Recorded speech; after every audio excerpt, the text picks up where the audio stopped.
د هنر پوینټ درنو مینوالو سلامونه مې قبول کوئ. امید لرم چې روغ او جوړ به یې. یوې جینۍ د یو ماشوم هلک سره په پټي کې داسې شرمناک یعنې غلط کار کړی دی. سلامونه دوستانو، څو ورځې مخکې په سوشل میډیا یو داسې ویډیو وایرل شوې ده چې یوې جینۍ د یو ماشوم هلک سره په پټي کې داسې غلط کار کړی دی. ملګرو ویډیو در سره همدا اوس شریکوم، ویډیو را سره تر اخرې پورې وګورئ. او ملګرو د ویډیو کتو نه مخکې درته یوه یادونه کوم، که چېرې تاسو زموږ په چینل کې نوي او زموږ چینل مو نه وي سبسکرایب کړی، نو مهرباني وکړئ زموږ چینل در سره سبسکرایب کړئ او خوا کې ورسره د ټلې نشان ووهئ چې داسې معلوماتي ویډیوګانې درته په اسانه در ورسي.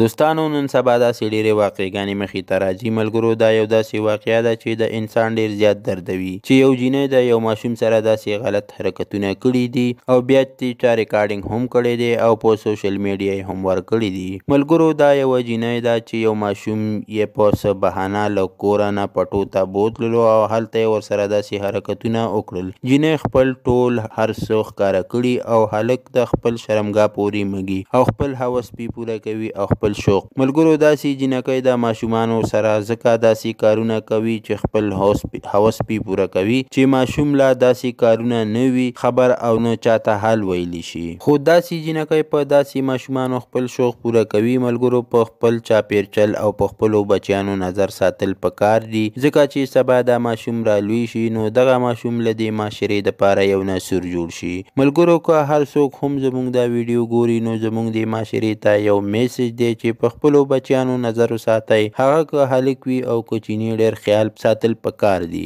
ځکه چې په معاشره کې که هلک وي یا جینۍ وي خو د دوی د معاشرې دپاره یو ناسور جوړیږي. ملګرو دا د نن ورځ خبر چې در سره مو شریک کو. که ویډیو مې خوښه شوي وي نو در سره لایک کړئ، شیر کړئ او چینل در سره ضرور سبسکرایب کړئ. مننه کوم چې ویډیو م را سره تر اخرې پورې وکتله او د بلې ویډیو پورې دلوی الله پامان.